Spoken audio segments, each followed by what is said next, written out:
Corona COVID-19 ඒ අතරින් මහා මැතිවරණය ළඟ එනවා. බොහෝ දෙනෙක් කල්පනා කරන්නේ මහා මැතිවරණයත් එක්ක රට තුල බල පෙරලියක් ඇති වෙයි කියලා. ඔව් බල පෙරලියක් තමයි. හැබැයි මේ බල පෙරලිය කලාපීය ගෝලීය දේශපාලන තත්ත්වයන් සමග ගැට ගැහෙන විදිය ගැන කිසි කෙනෙකුට හිතා ගන්න බෑ. වර්තමානයේ නිවැරදිව කියවා ගනිමින් අනාගතයේ සැලසුම් කරන්න නම් අපට අතීතය ගණන් බලන්න සිද්ධ වෙනවා. නිදහස් සංවාදයේ දිගටම අද 20/20 අප්‍රේල් 20 අපි මොහොතකට 80 දශකයට හැරෙමු. ඒ වෙනකොට 88 89 කැරැල්ල ඉවර වෙලා මිනි කඳු පිච්චෙනවා. ඔබ S2 පියාගෙන කල්පනා කරුවොත් දැනුත් ඒ මිනි පිච්චෙන පුලුටු ගඳ ඔබට දැනෙනවා. ඊට සමගාමීව ශ්‍රී ලංකාව LTTට එරෙහි යුද්ධයටත් අවතීර්ණ වෙනවා. ඊටම දුෂ්කර කාල පරිච්ඡේදයක්.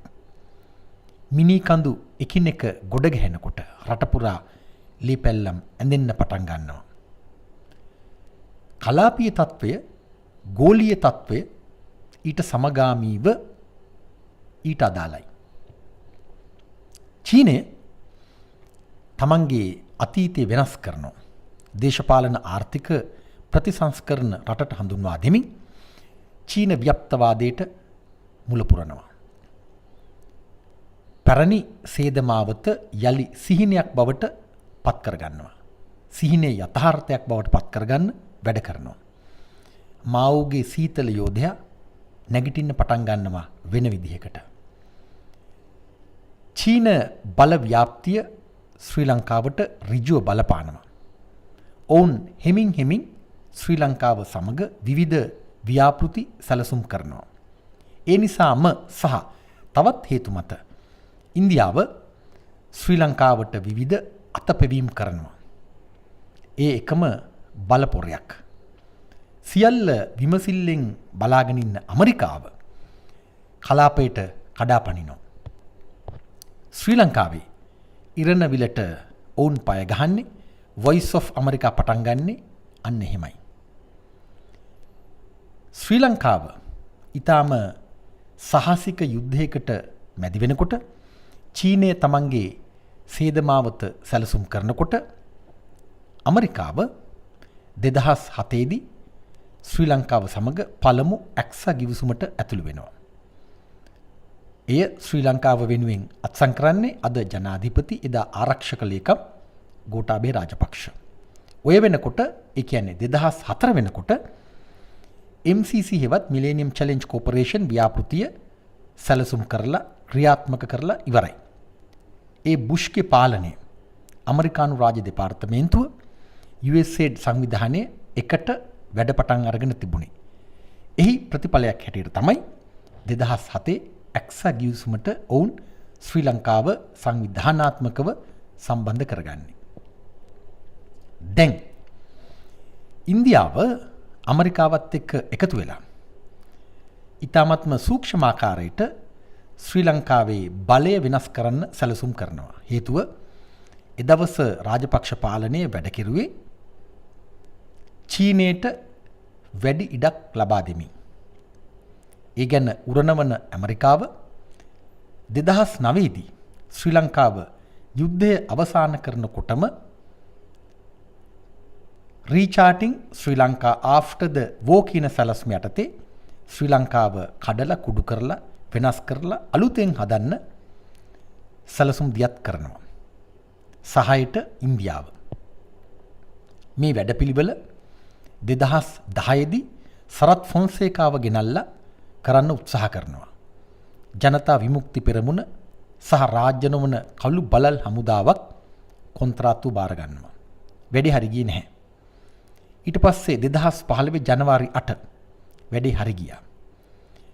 මහින්ද රාජපක්ෂ ගෙදර මෛත්‍රීපාල සිරිසේන ජනාධිපති පුටුවට. එතෙන් සිට පියවරෙන් පියවර MCC හෙවත් මිලේනියම් චැලෙන්ජ් කෝපරේෂන් ඉන්දු ශාන්තිකර කලාපීය කළු මෙහෙයුමට අවශ්‍ය වැඩ ටික රට තුල පටන් ගත්තා.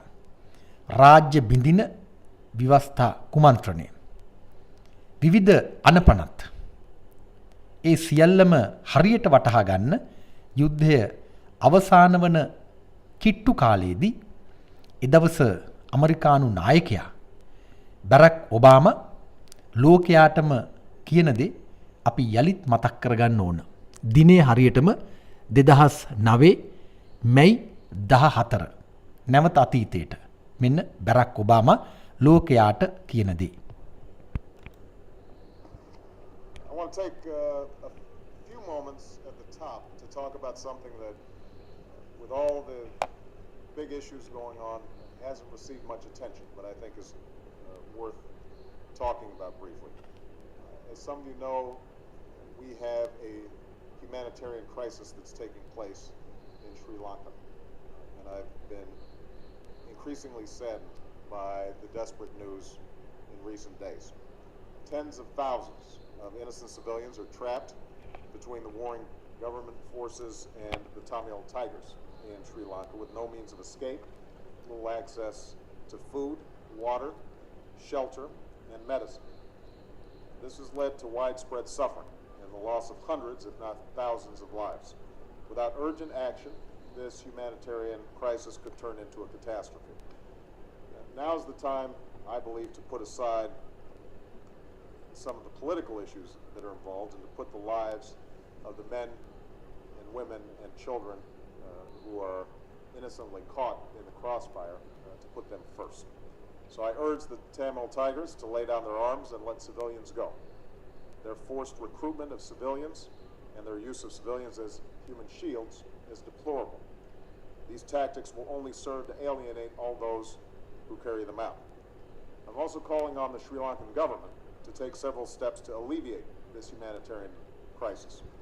First, the government should stop the indiscriminate shelling that has taken hundreds of innocent lives, including several hospitals. The government should live up to its commitment to not use heavy weapons in the conflict zone. Second, the government should give United Nations humanitarian teams access to the civilians who are trapped between the warring parties so that they can receive the immediate assistance necessary to save lives. Third, the government should also allow the United Nations and the International Committee of the Red Cross access to nearly 190,000 displaced people within Sri Lanka so that they can receive additional support that they need. The United States stands ready to work with the international community to support the people of Sri Lanka in this time of suffering. I don't believe that we can delay. Now's the time for all of us to work together to avert further humanitarian suffering. Going forward, Sri Lanka must seek a peace that is secure and lasting and grounded in respect for all of its citizens.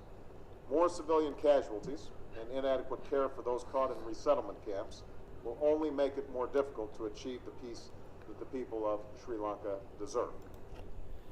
Barack ඔබාමාගේ කතාවට පදනම් වන තොරතුරු දත්ත වැරදි, අසත්‍යයි. සමහර ඒවා අර්ධ සත්‍ය. මේ හදන්නේ ඊළඟ මොහොතේ යුද්ධය අවසන් වුණාට පස්සේ ශ්‍රී ලංකාවට පස්සේ කෙරුණා වගේම යුද අපරාධ චෝදනා එල්ල කරන්න. මේ වැඩේ පිටිපස්සේ දෙමළ ඩයස්පෝරාව රාජ්‍ය නොවන කළු බලල් හමුදාවක් එකට සන්ධානගතව වැඩ කෙරුවා. ඔබට හරියටම ඇහුණනම් බරක් ඔබාමා නිකමටවත් ත්‍රස්තවාදය කියන වචනය පාවිච්චි කරන්නේ නැහැ. ටෙරරිසම්. ඒ වෙනුවට ශ්‍රී ලාංකීය රාජ්‍ය සහ දෙමළ කොටි සමාන විදිහට තමයි ඔහු ගණන් බලන්නේ. මේ උපක්‍රමය සාර්ථක වුණා. පියවරෙන් පියවර හැරිලා බලනකොට ඒ කියපු දේවල් ඊටාම අපූර්වට ඔවුන් කරගෙන තියෙනවා. යුද්ධය අවසන් වුණාට පස්සේ රාජපක්ෂ පාලනය සෑහෙන උත්සාහයක් ගත්ත විවිධ වැරදීම් පමාවීම් මැද්දේ ගෝලීය දේශපාලනය තුල කලාපීය දේශපාලනය තුල ශ්‍රී ලංකාව ස්ථානගත කරන්න. එය සාර්ථක නොවුනේ කලාපීය සහ ගෝලීය දේශපාලන තත්ත්වයන් සංකීර්ණ වැඩි. ඒ වගේම රාජපක්ෂ පාලනය තුල දූෂණ වංචා අක්‍රමිකතා පෞල් බලය එන්න වැඩි වුණා. ඒ පාලනය අයාලේ යන්න පටන් ගත්තා. හැබැයි මුල් කාලයේදී ශ්‍රී ලංකාව ඇමරිකානු ඊනියා දේශපාලනයේ ඉදිරියේ අඩුම තරමේ කෙලින් හිටගන්න උත්සාහ කරනවා. එය සෑහෙන පමණකට සාර්ථක වෙනවා. ඒ ඉතිහාස තීරුව පරීක්ෂා කරනකොට මහාචාර්ය ජී.එල්. පීරිස් වගේ දේශපාලන සාධක තමන්ගේ කාර්යභාරය ඒ මොහොතට අදාළව උපරිම මට්ටමින් ඉටු කෙරුවා කියලා අපට අනිවාර්යයෙන්ම ඇගීමක් කරන්නත් පුළුවන්. 2010 මැයි 31 වෙනිදා එදවස ඇමරිකානු රාජ්‍ය ලේකම්වරිය හිලරි ක්ලින්ටන් සමග එකට හිටගන්න ජී.එල්. පීරිස් ශ්‍රී ලංකාව වෙනුවෙන් ඊනියා ජාත්‍යන්තරයට එදිරිව මෙන්න මෙහෙම කතා කරන්න පටන් ගන්නවා. මේ ඉතිහාස සටහනත් අතිශය වැදගත්. Hillary G.L.. War crimes that occurred at in the last month of the war, and I just wonder what your reflections are on that. Well, the United States supports the creation of the Reconciliation Commission. It's a commission on lessons learned and reconciliation. The end of the conflict in Sri Lanka is, as the minister said, a promising opportunity to move forward on ensuring greater respect for the human rights of all Sri Lankans.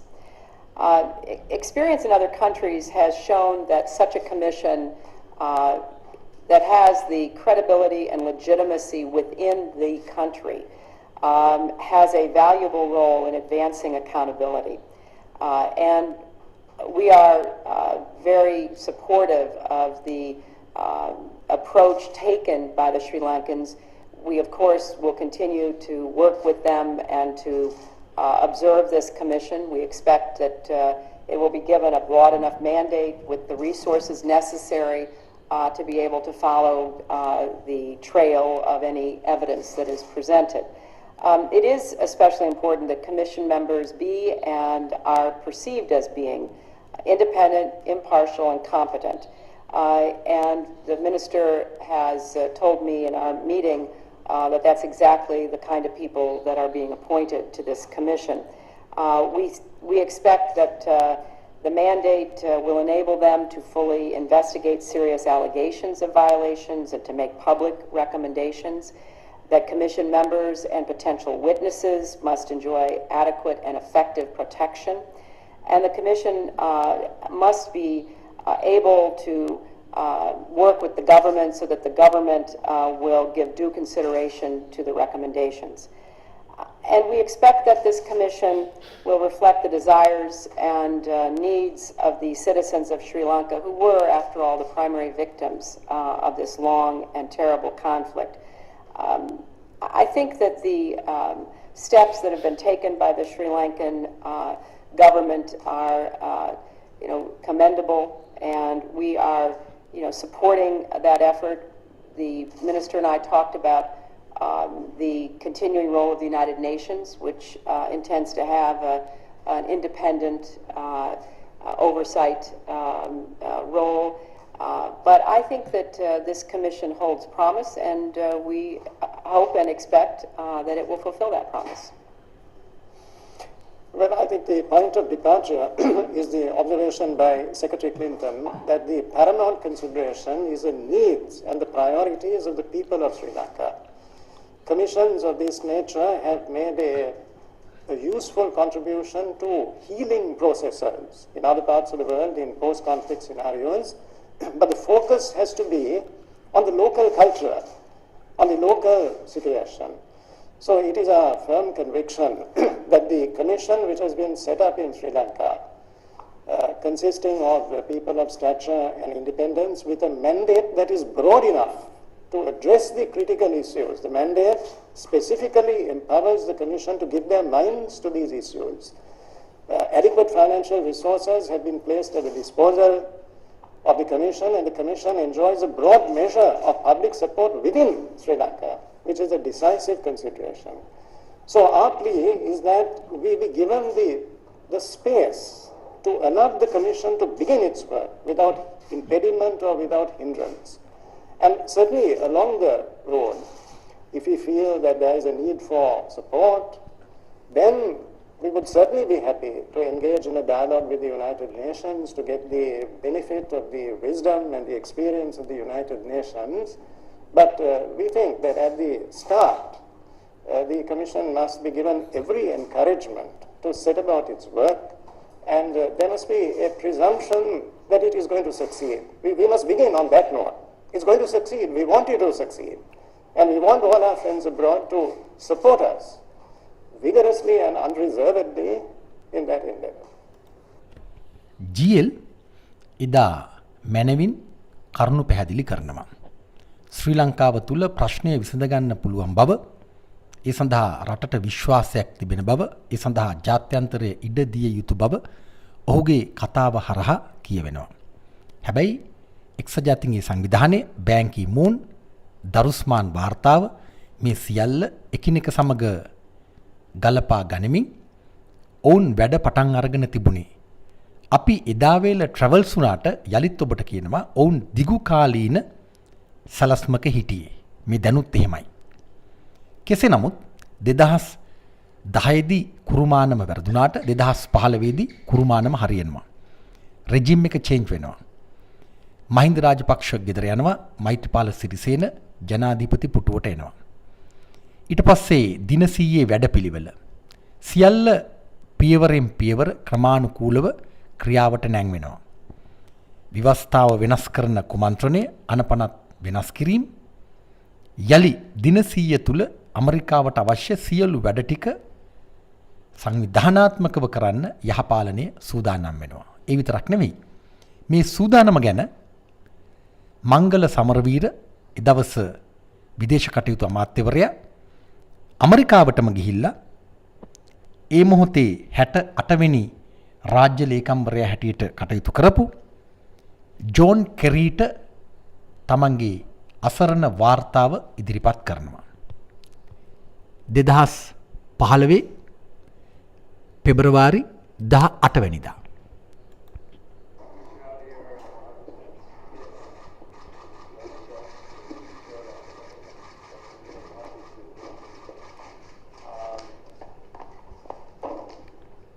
Good afternoon, everybody.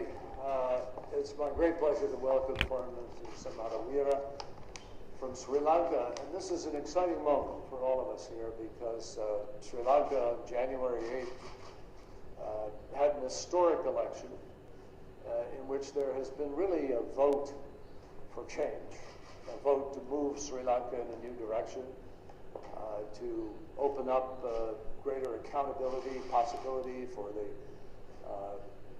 preservation of human rights and democracy, for fighting corruption and putting together a government that will speak for to the people. And we're particularly excited about the 100-day plan that the new government has put forward. We wish them well in the days ahead, and we're going to talk today about President Sirisena's thoughts about how to move Sri Lanka away from 30 years of war with the Tamils to a country that is inclusive and prosperous and peaceful. And so I'm happy to welcome the Foreign Minister of this new government here, and we look forward to working with them. Thank you. Thank you, Secretary of State Kerry, for the warm, cordial welcome. It is indeed a great pleasure for me to be here in Washington. And I come here at a time when Sri Lanka is going through a democratic revival, and we have embarked on a very ambitious program, the 100-day program, as the Secretary just mentioned, which is a program of far-reaching democratic reforms and constitutional amendments. And we will also be giving pride of place to the reconciliation process, because we believe a new Sri Lanka based on the principles of unity in diversity, the diversity of cultures, diversity of ethnic groups, and diversity of religions will be the cornerstone of the new Sri Lanka we are envisaging. And we also hope to revive and strengthen the very strong bonds we have had with the United States for several decades. But of course, there have been, the relations have been somewhat strained even in the last few years. And my job, I feel, is to ensure that we put back our relations to an irreversible state of excellence in the coming months. And I look forward to working very closely with the Secretary of State Kerry and of course with the United States of America.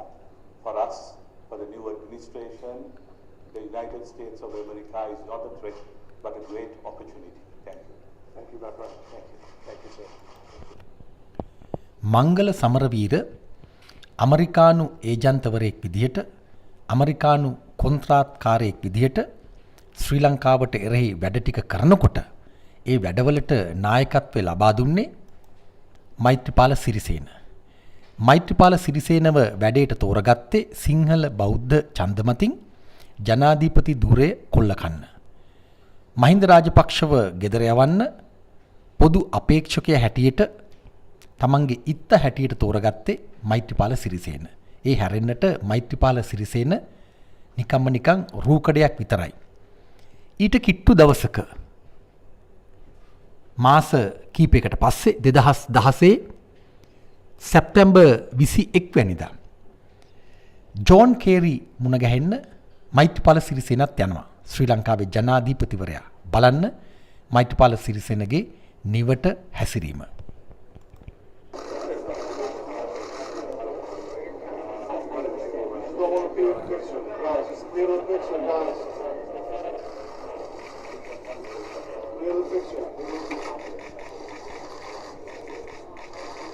Very happy to meet with President Sirisena. And it's the second time that we've been able to meet. And we're very encouraged by the steps that the President is taking, Sri Lanka is taking with respect to reconciliation. And they're also making important economic reforms. So the story of Sri Lanka is a great one. And we're really happy to be able to meet. Thank you. Maithripala සිරිසේනගේ අනුග්‍රහයෙන් Ranil වික්‍රමසිංහගේ මෙහෙයවීමෙන් මංගල සමරවීරල එකතු වෙලා එකම නඩයක් හැටියට ඇක්ස අත්සන් කෙරුවා 2017 කෝටාභය නවත්තපු තැනින් sofa අත්සන් කරන්න නියමිතයි. එය අත්සන් කරන්න දෙයක්වත් නැහැ. විදේශ කටයුතු අමාත්‍යාංශයේ කවුරු හරි නෝටඩ් කිව්වත් ඇති. එය මේ වෙනකොට අත්සන් කරලත් ඇති. ඇක්ස සෝෆා MCC එකම ව්‍යාපෘතියක් මේ රටේ ඉඩම් කොල්ල කන ව්‍යාපෘතියේ පියවර දෙකක් තමයි ඇක්ස සෝෆා MCC එහි කූට ප්‍රාප්තිය. මේ සියලු වැඩවල මෛත්‍රීපාල සිරිසේන රූකඩයක් විදිහට අවශ්‍ය උපරිම සහාය ලබා දුන්නා. දෙතුන් පැත්තෙම ඊනියා දේශපාලනඥයෝ පාර්ලිමේන්තුවට වෙලා මහජන මුදලින් කකා බිබි ජීවිතයට උපරිම සැප ලබා දෙමින් ඒ ඇස්සේ හොර වංචා දූෂණ ඒ වැඩවලටත් හවුල් වෙමින් ගේම් එක ප්ලේ කරුවා. ඒ හැරෙන්නට කිසිදු රටට යහපත් දෙයක් ඒ කාලය තුල සිද්ධ වුණේ නැහැ. ඇක්ස සෝෆා MCC දක්වා වන ඇමරිකානු ඉන්දියානු කළු මෙහෙයුම දැන් උපරිම තලයකට ගෙනල්ලා තියෙන්නේ. කොටින්ම MCC අවසන් ව්‍යාපෘතිය කැබිනට් අනුමැතිය සඳහා ජනාධිපතිවරණයේ පෙනිපෙනි ඔවුන් එකතු වෙලා ව්‍යාපෘතියක් හැටියටම අනුමත කරවා ගත්තා. රාජපක්ෂ කඳවුරේ කිසිවෙක් ඒ ගැන කෙලින් කතා කිරුවේ නැහැ. විවිධ නාට්‍ය රංගපෑවා. කාශ්‍යප හාමුදුරුවෝ නිදහස් චතුරස්‍රයේ ඉඳවල මාරාන්තික උපවාසයක් කරනවා කියලා වෙනම රංගපෑමකුත් කෙරුවා. ඒ සියල්ල මැද්දේ යහපාලනයට වැඩ ටික කරගෙන යන්න ගෝඨාභය කඳවුර ඉඩ දුන්නා. ඊළඟට ඉතිරිව තිබෙන්නේ මේ ලියවිල්ල පාර්ලිමේන්තුවට දාලා අනුමත කරගන්න විතරයි. මතක තියාගන්න ඊට සමගාමීව විකල්ප මාර්ගයක් හැටියට තෝරගන්නේ හිටපු අමාත්‍ය පාටලි චම්පික රණවක. ඔහුගේ දෑතින් 2019 දී අතිවිශේෂ ගැසට් පත්‍රයකින් ජාතික භෞතික සැලැස්ම හැටියට MCC ව්‍යාපෘතිය ඔතල ගැට ගහලා රහසිගතව නීතිගත කරනවා. එකම මෙහෙයුමක්. දැන් යහපාලනේ නවත්තපු තැනින් ගෝඨාභය පාලනය ඉස්සරහට යන නිසා ඊළඟට ඕනෑම දෙයක් සිද්ධ වෙන්න පුළුවන්. ඒ ගැන ඇහැ ගහගෙන ඉන්න ඕන. හරියටම ඊළඟ මොහොත කියව ගන්න අපි යලිත් වතාවක් මංගල සමරවීරට සවන් දෙන්න ඕන. 2019 නොවැම්බර් 6 වෙනිදා. ඉස්සෙල්ලා දෙවනි සතියේ පැවැත්වෙන MCC අධ්‍යක්ෂ මණ්ඩල රැස්වීමේදී මේ කම්මැතිය ගණන ඉතිසෙල්ලා අපේ කම්මැතිය මේ සඳහා මූලික කම්මැතිය. කැබිනට් කම්මැතිය වත් ඉතිසෙල්ලා ලබා දෙන්නේ කියලා. එසේ නැත්නම් අත්වාසයෙන්ම මේ ලැබෙන ආධාර වල නැතිනේ. අනේක මේ නිසා විතරමයි අපි නිරනාලයට කැබිනට් මණ්ඩලයට දැම්මේ. නමුත් කැබිනට් මණ්ඩලයට දැම්ම මේ ක්‍රියාත්මක වෙන්නේ පාර්ලිමේන්තු අනුමැතිය ලබාගත් තැනක පස්සේ. ඔබට ඇහෙනවද? දැන් ගෝඨාභය පාලනය 3-2 ඉල්ලන්නේ අනිත් අය විවිධ බල ක්‍රීඩාවල යෙදමින් පාර්ලිමේන්තුවට රිංග ගන්න හදන්නේ මෙන්න මේ ඉතුරු වැඩ ටික කරන්න. ගෝඨාභය පාලනයට 3-2 ගන්න පුළුවන් වුණොත් ව්‍යවස්ථාව වෙනස් කරලා රාජ්‍ය ආකෘතිය බිඳලා රට කෙලින්ම MCC ව්‍යාපෘතියට ඇතුළත් කරනවා. බැරි වෙලා හරි 3-2 ගන්න බැරි වුණොත් අනිත් පැත්තේ ඉන්නේ මෛත්‍රීපාල සිරිසේනලා, රනිල් වික්‍රමසිංහලා, මංගල සමරවීරලා, රාජිත සේනාරත්නලා, රවි කරුණානායකලා, අරුන් මුන් ඔක්කොම එකතු කරගෙන ජාතිකාණ්ඩුවක් හදලා 2015 ජනවාරි 8න් පස්සේ කෙරුවා වගේ මේ වැඩ ටික සාමූහිකව කරනවා. රාජපක්ෂ පවුලේ බලපොරය කිසිසේත්ම මේ ඛේදවාචකයට හරස් වෙන්නේ නැහැ. ඔවුන් මණ්ඩලයේ කචල්ලයක බේර ගන්නවා රට පාවා දීලා. රට වෙනුවෙන් හිටගන්න කිසිම දේශපාලන පක්ෂයක් නැහැ. දැනට කිසිදු ආකාරයක සමාජ ව්‍යාපාරයකුත් නැහැ. මේ බරපතල තත්ත්වය වටහාගෙන රට වෙනුවෙන් හිටගන්න සූදානම් වෙන්න. ඔබට බැරි වුණොත් ඔබේ දරුවන්ට මේ යෂ්ටිය බහර දෙන්න. අරගලයේ අමාරුයි, හැබැයි ඉතිහාසය අපට බල කරනවා අනිවාර්යෙන්ම රට බේරගන්න කියලා. එක මොහොතක්වත් පමා වෙන්න බෑ. කිසිම සිද්ධියක් මගහැරෙන්නත් බෑ. සූදානම් වෙන්න මේ අපේ රට. මහමැතිවරණයට මුහුණ දෙන්න කිසිවෙකුට 3-2 දෙන්න එපා. ඊට පස්සේ ඔවුන් එකතු වෙලා ගේම් එක ගහනකොට අපි පාරට බහිමු. ඒ ඊළඟ කතාව. දැනට මතකනේ කිසිවෙකුට 3-2 නොදෙනු. නිදහස් සංවාදයේ දිගටම මම CHAPA